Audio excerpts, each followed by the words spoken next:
guys, John here. Welcome to part 2 of developing a practice routine. In the first video, we discussed warming up, why we warm up, some decent warm-up exercises that you can have and use in your practice routine. Today, we're going to be discussing scales, and in the next video, we're going to be discussing chords and arpeggios, which are very closely related to scales, but that'll be a whole different subject because it needs its own video. So with scales, no matter what genre you're playing or what your strong suit is in the guitar, you really should be practicing scales every day. There's a variety of scales from different genres that, if you play jazz, maybe you need to be working on your Lydian dominant scales quite a bit, or if you're playing blues a lot, you want to know the pentatonics and the blues scales like the back of your hand all over the neck in every single key. So we're going to be looking at the major scale here today, but the same principles apply to every single scale you can think of. And there are a lot of great scale books out there and a lot of great websites for different things. So go check those out, go read about it, go see what your favorite players are playing, and try to copy some of that and use some of those scales. So the major scale, we're going to use G major because it fits nicely and looks nice on the camera with the inlays and stuff. But you want to apply this all over the neck, every single key.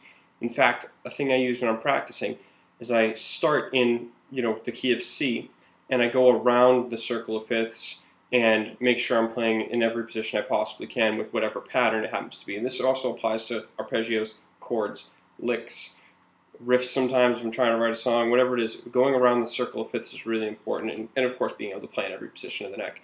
As you can tell, in first position, frets are a little bit further apart than they are up here, around the 12th fret, and of course, as you get further up, they get closer and closer together. So you want to make sure you don't struggle playing up here because the frets are too close together, or down here because the frets are too far apart. So you want to make sure you play all over the neck. So I'm going to show you guys the major scale pattern in 3 notes per string, in a form I really like, and I think you see it all over the internet all the time and all over a bunch of different books.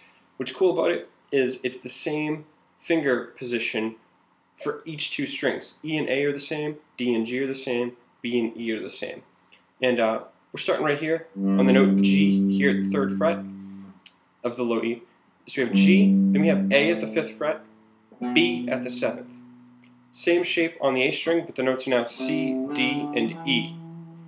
Then we have the new shape for the D and G strings, 4th fret, 5th fret, 7th fret, and those notes are F sharp, G, A, and then B, C, and D. On the E and B strings, once again, same finger position, 5, 7, 8, and that's E, F sharp, G, A, B, C. So when I practice this, let's say it's the first time I'm playing it, I'm going to take out the metronome, I'm going to set it nice and slow, and I'm just going to play quarter notes for every single note as I go across the guitar. And I'm going to stick to strict alternate picking, starting on a down strum. Like I said in the first video, everything I practice starting on a down strum, I go back after, and I play it starting on an up strum as well. Check it out.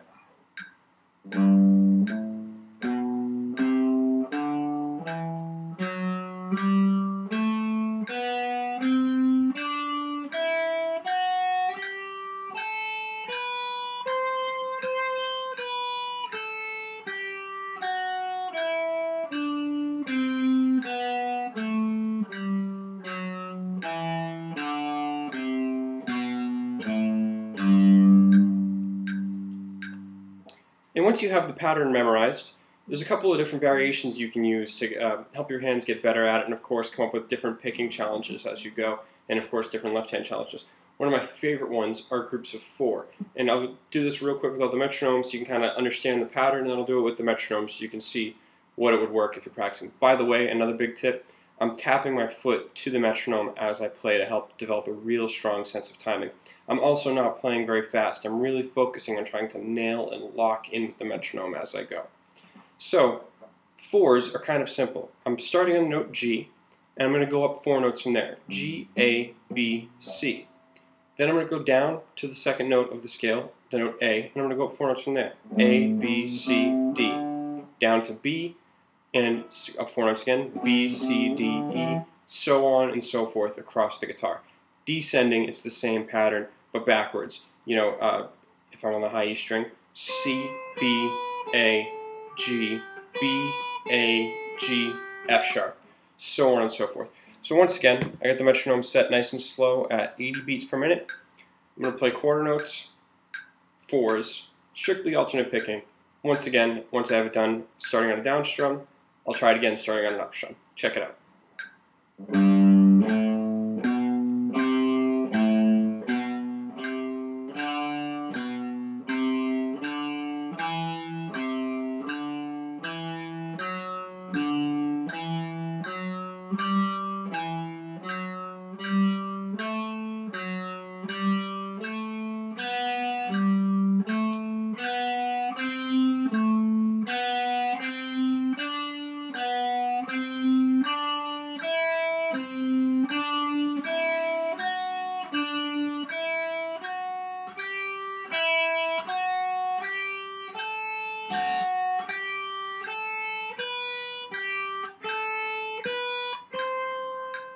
Descending.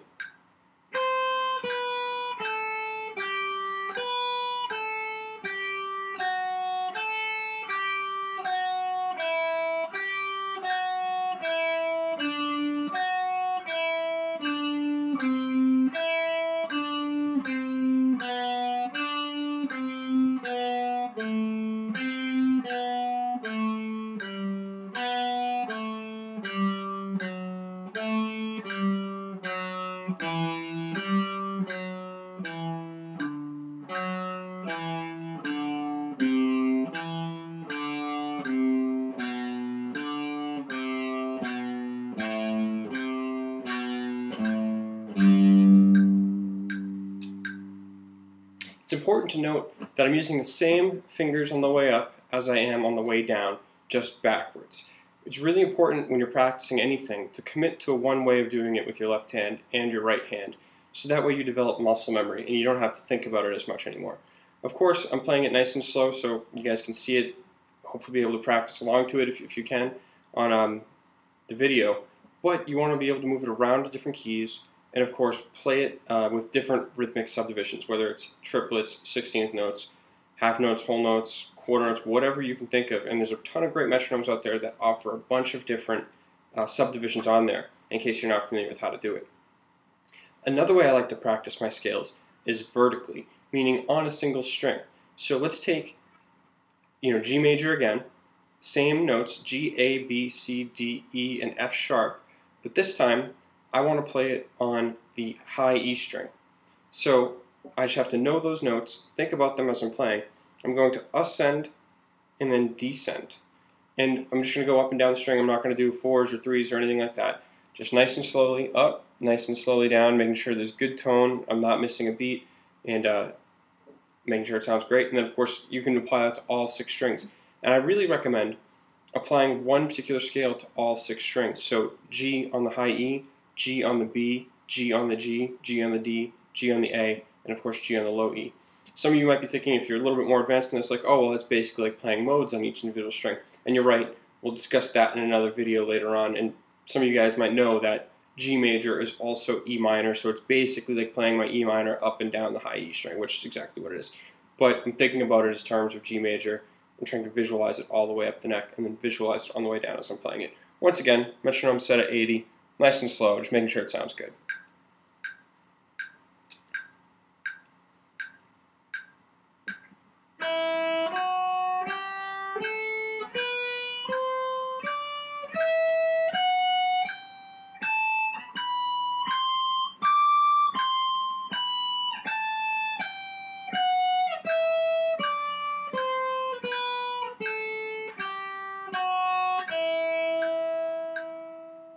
And those of you that aren't familiar with that, what I did there was open, E, F sharp, 2nd fret, G, 3rd fret, A, 5th fret, and notice I'm using fingers 1, 2, 4 there. Then I slide up, 7, 8, 10, which would B, C, and D, 12, 14, 15, 17, E, F sharp, G, A, then B, C, D. You get 22 frets, you get 24 frets, go all the way up to E. I suppose you could work on your bending a little bit too. Whatever. And then of course apply 4s or 3s or 5s or whatever number you want to that as well. So those are 2 great ways to practice your scales, in addition to learning other the modes of the major scale, in addition to practicing around the circle of fifths. Anyway, guys, I hope this helps a lot. Definitely go out there, pick up a great scale book, a great chord book, and a great arpeggio book, and apply some of these techniques and a bunch of these ideas to that. Be looking for the next video about chords and arpeggios, and then the following videos after that about certain techniques, improvisation, sight reading, building a repertoire, and then, of course, jamming along to your favorite CDs and how to transcribe by ear. Thanks a lot, guys. Have a great day.